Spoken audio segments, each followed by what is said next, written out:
Hey, it's me, Vicky Marie. And I just wanted to do, well, it's not exactly an update because there is no update. I just wanted to talk about Jack O'Sullivan. Jack O'Sullivan is a young man that went missing in Bristol in the UK. We've been following this case. He's now been missing for not that far off a year, to be honest. Very, very difficult for his family. He's been missing from the 2nd of March 2024. Let's just have a look at it. This is the missing website. Find Jack. Have you seen Jack O'Sullivan? He was 22 the time he disappeared after going to a party in Hotwells in Bristol. There's various CCTV footage of him. But since then, and the fact that I think his phone was still emitting signals till later on that morning, because this was sort of like the early hours of the morning. But since then, he's not been seen or heard of. His family are desperate. And I just wanted to do this update today. I saw a post from his mum, Catherine Sullivan, on the Find Jack Facebook page. It's heartrending because they've just been through Christmas and New Year, which I'm sure a lot of you out there know. It can be a great fun time. But if you're missing somebody or something, somebody who should have been sat around the Christmas Day dinner table was Jack, and he was not there. Not only that, they have no idea where he is. It's bad enough when it's your facing your first Christmas without a loved one, but to also not even know where this boy is. My heart just goes out to this family. So the reward is £20,000. Not anyone should need a reward to give information about Jack, but there may be somebody out there who caused harm to Jack or knows someone who caused harm to Jack that might be enticed out by that reward.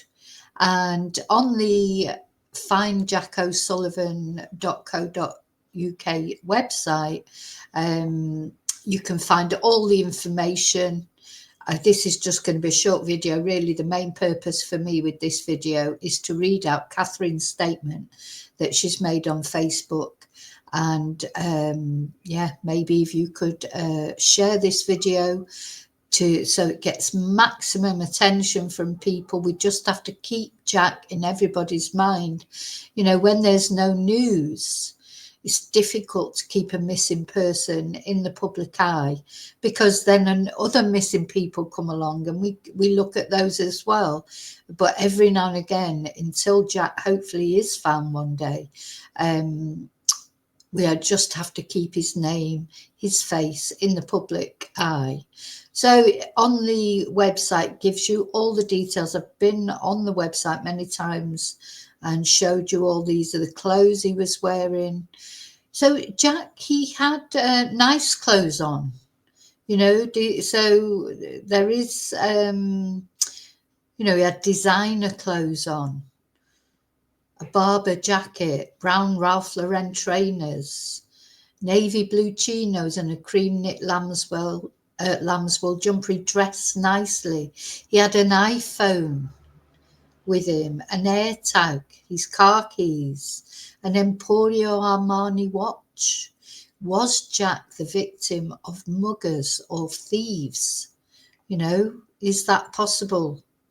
Now, the police, Catherine, his mum, and the family, they're not very happy with the police investigation. I think that's quite a typical thing for missing persons, because what the police tend to do is in the early days maybe try their best. And then as time goes on, no clues. The police seem to think he's gone into the river. There's a lot of water near about, and it is a possibility, of course. And I don't think Catherine, his mum, is discounting that completely as a possibility, but she's trying to look at other avenues as well. She thinks the police are blinkered, not looking enough outside the box, because it's an unfortunate reality. Most young men that go missing nearby water do end up in the water. but not all of them, of course. So, yeah, go and have a look at the website, maybe share it. Maybe if you live near about, you can also download posters on there. So none of Jack's items have been found. You can see a timeline here. At 1 a.m., Jack messaged his parents with plans to get a taxi. 3:17 was the last confirmed sighting of Jack on CCTV on Brunel Lockway, the junction of Brunel Lockway and Brunel Way. 3:24, he attempted to call a friend who was still at the party. 3:25, there was a likely sighting of him on the Plimsoll Bridge, heading towards Bristol city centre. 3:30, his friend called back, but the call was disconnected after Jack said hello. That's quite odd to me, because obviously if he's in the water, he's not going to be answering the phone. So that's strange, isn't it? Did somebody mug him for his phone, possibly? Anyway, at 3:39, he was seen walking along Bennett Way. 3:40 was seen on CCTV on the Bennett Way slip road, heading towards Hotwells. 5 a.m, Jack's parents noticed he wasn't home. 5:40, his phone placed him at an address in the Granby Hill area. Now, was that actually Jack there? Was it just the way the phone pinged? Had somebody taken his phone? You know, what is that? Strange, isn't it? And then Jack's phone apparently remained active on the network until 6:44. So there you go. They've got a map of his last movements, the CCTV footage where he does look drunk. I don't know, or maybe he always, but he looks like he's walking strangely. Maybe his drink has been spiked. Maybe he was drunk. And yeah, you can download posters if you live in that area or anywhere where you think you can hand out posters that might attract attention. Please go on there and do that and share his story. That's the main thing, isn't it, that they want? They want Jack's story to be shared. So on that note, I just want to now look at the Facebook page and read out to you Catherine's, let me just make sure that's up there. Yeah, read out to you Catherine's message that she's just put out. So she's been very quiet over Christmas. I expect it was a nightmare. Well, I'm going to read out to you what she said.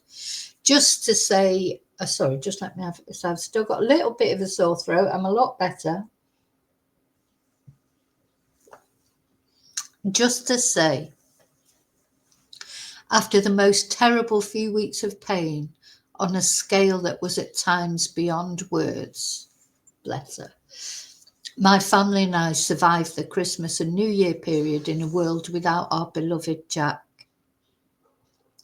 We did it by surrounding ourselves with the love for each other, and we somehow got through. We did it for Jack, as he deserves for us to pick ourselves up and go again. That's exactly right. One foot in front of the other, just for Jack. We must never give up. Keep asking the questions and find him.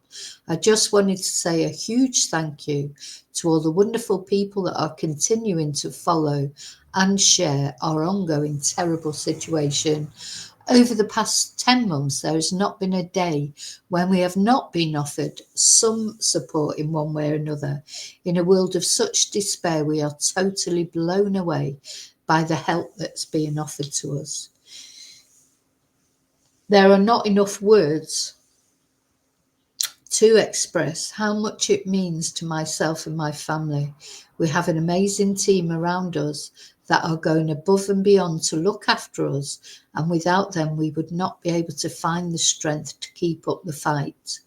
We continue to ask you to share our posts, and if anyone has any information, however small, please send it to findjack23@gmail.com. My very best wishes. Catherine and all at Team Jack. Bless.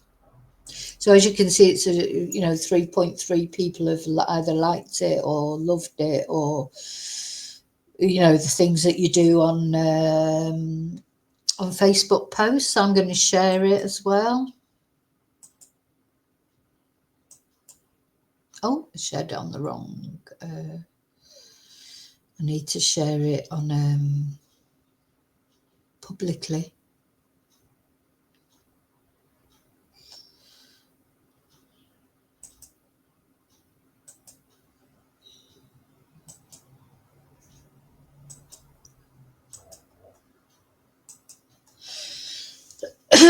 So that's the purpose of this video, just to remind everybody Catherine O'Sullivan and the family are still looking for Jack. Jack is still not found.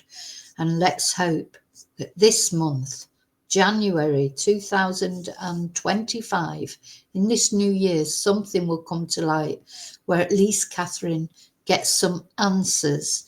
I'm sure, it's they want it to be a positive outcome, but just any outcome is better than this interminable torment and suffering, I think, that they're going through.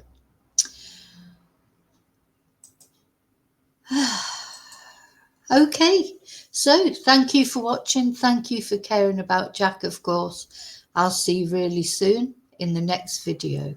And until I see you again, as always, always, may your God go with you.